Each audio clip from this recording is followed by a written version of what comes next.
తెలంగాణ దివాలా తీసిన రాష్ట్రం కాదని దివ్యంగా వెలుగుతున్న రాష్ట్రమని ఆర్బీఐ రిపోర్టు తేల్చి చెప్పిందన్నారు మాజీ మంత్రి సిద్దిపేట ఎమ్మెల్యే హరీష్ రావు. కానీ అబద్ధాల పునాదులపై ఏర్పడ్డ కాంగ్రెస్ ప్రభుత్వం అవే అబద్ధాలను ప్రచారం చేస్తూ కాలం గడుపుతుందన్నారు. నిజాన్ని అబద్ధంగా మార్చేందుకు కొందరు ప్రయత్నాలు చేస్తూ ఉంటారని, నిజం నిప్పు లాంటిది, కొంత ఆలస్యంగా అయినా బయటకు వస్తుందన్నారు. సిద్దిపేట క్యాంపు కార్యాలయంలో ఏర్పాటు చేసిన మీడియా సమావేశంలో మాట్లాడారు. రిజర్వ్ బ్యాంక్ ఆఫ్ ఇండియా నివేదికతో 10 ఏళ్ల తెలంగాణ అభివృద్ధిపై, ఆర్థిక వృద్ధిపై కాంగ్రెస్ మంత్రులు సీఎం రేవంత్ రెడ్డి చేస్తున్నది దుష్ప్రచారమేనని తేలిపోయిందన్నారు.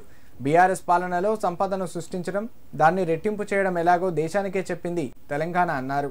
10 ఏళ్ల కేసీఆర్ పాలనలో జీఎస్డీపీ, తలసరి ఆదాయం, విద్యుత్, సాగు విస్తీర్ణం, వ్యవసాయం, అటవీ విస్తీర్ణం, మూలధన వ్యయం, ఉపాధి అవకాశాలు ఇలా అన్నింటా తెలంగాణ రికార్డు సృష్టించి అభివృద్ధికి అర్థమేంటో చెప్పిందన్నారు.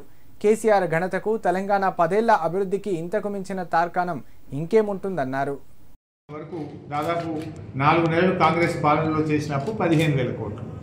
ఈ 15,000 4 నెలల కొత్త కాంగ్రెస్ ప్రభుత్వం చేసినప్పుడు గత కాంగ్రెస్ అంటే గత ఉమ్మడి రాష్ట్రంలో ఈ రాష్ట్రానికి వారసత్వంగా వచ్చింది 90,923 కోట్లు. సో వారసత్వంగా వచ్చిన 90,000 కోట్లు కాంగ్రెస్ ప్రభుత్వం కొత్తగా ఏర్పడ్డాక డిసెంబర్ 7 నుంచి మార్చి 31 దాకా చేసింది 15,118 కోట్లు. రెండు కలిపితే 1,06,000 కోట్లు. ఇది గత ప్రభుత్వాలు, కొత్త కాంగ్రెస్ ప్రభుత్వం కలిపి చేసినటువంటిది. ఈరోజు టోటల్ అవుట్ స్టాండింగ్ ఎంత ఉంది మన రాష్ట్రంది? రిజర్వ్ బ్యాంక్ చెప్పిన దాని ప్రకారం, ఇక్కడ నేను చెప్తుంది కాదు, 3,89,673 ఏమో స్టేట్ లైబిలిటీ, గ్యారంటీస్కు సంబంధించి 38,867, మొత్తం కలిపితే 4,28,540 కోట్లు.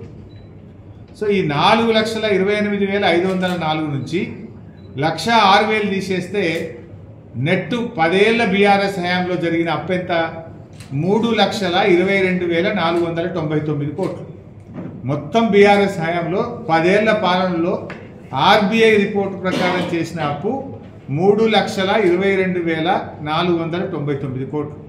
ఇది నా మాట కాదు, ఆర్బీఐ మాట. మరి వీళ్ళు ఏం ప్రచారం చేస్తుండ్రు? 7 లక్షల కోట్లు చేసిండ్రు, 7 లక్షల కోట్లు చేసిండ్రని ఈరోజు బీఆర్ఎస్ మీద దుష్ప్రచారం చేస్తున్నారు. ఇవాళ నేను చెప్పుడు నువ్వు చెప్పుడు కాదు కదా. ఈ దేశ ఆర్థిక వ్యవస్థను నడిపించే వ్యవస్థ reserve bank of India. Reserve bank of India చెప్పింది, రిజర్వ్ బ్యాంక్ ఆఫ్ ఇండియా లెక్కల ప్రకారంగా 10 ఏళ్ల బీఆర్ఎస్ పాలనలో ఉన్నటువంటి అప్పు 3,22,499 కోట్లు మాత్రమే. కానీ మీరేం చేస్తున్నారు? డబల్ కంటే ఎక్కువ 7 లక్షల కోట్లు అయిందని చెప్పి గోబల్స్ ప్రచారం చేస్తుంది. ఆ గోబల్స్ అంటే బతుకుంటే మీ ప్రచారాన్ని చూస్తే ఆత్మహత్య చేసుకుంటుండే కావచ్చు. ఇప్పటికైనా ఇలాంటి విష ప్రచారం చేయడం మానుకోవాలని కాంగ్రెస్ ముఖ్యమంత్రిని, మంత్రుల్ని మేము హెచ్చరిస్తా ఉన్నాం.